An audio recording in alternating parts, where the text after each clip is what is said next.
Hello everyone. Today I want to talk to you about when you're applying for a job, asking the questions how many new patients to expect and also the type of new patients to expect. And let me give you some really important examples in this video. But first, for credibility, my name is Khaled. I have been a dentist for 20 years.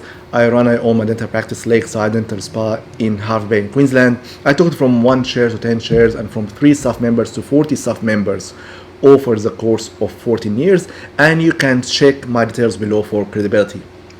So when you apply for a job, make sure you ask those important questions. Number one, are you taking over another dentist's book who is leaving, or you're starting a book from scratch? So a book that, let's say it's a 2-chair practice owner, never had an associate before, and you're gonna work next to them. Now, if you are taken over from a previous dentist, that's a good, healthy sign that hopefully you will have enough number of new patients to see. Then the next question is, how are new patients allocated? Let's say you're taking someone else's book. There are 4 dentists in this practice. Are the new patients randomly being shared among the dentists, or there is one dentist getting all the patients and then like a principal dentist and then referring out, screening the case and referring out to other associates? So you need to ask the question how those new patients are allocated and what is the average number of new patients are being seen per dentist. A good healthy number is at least, if possible, 2 new patients a day. So in a month, if you're working 20 days in a month, 20 working days, so at least there's 30 to 40 new patients a month if you can. That's the healthy number. Some practices in competitive areas will give you only probably 1 new patient a day. Some will give you even more. So it depends on the area. I'm giving you the average.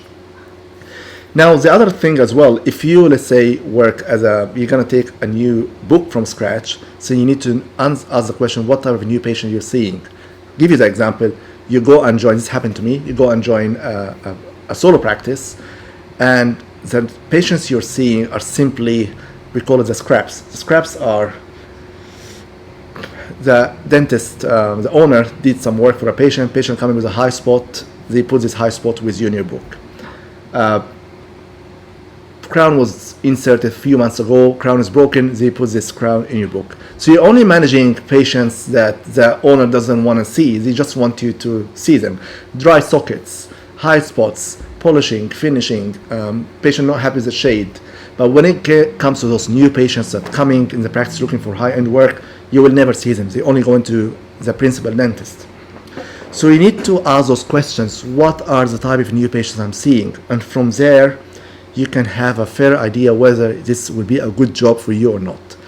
You might be okay with that. You're seeing the scraps of patients as long as you are getting access to get mentored by these dentists. You want to observe them doing their full mouth rehabs, doing the high quality dentistry, and you're happy to compromise the first 6 months and accept seeing those patients and slowly build your book up.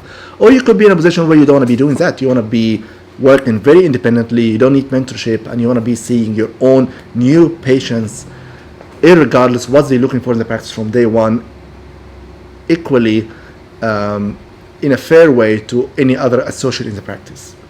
Ask the questions, don't be shy to ask them, don't be shy to have access to a appointment book to have a look how those new patients are located. Try to ask other associates who used to work in the practice as well, or currently work in the practice. That's all legitimate questions to ask for your career.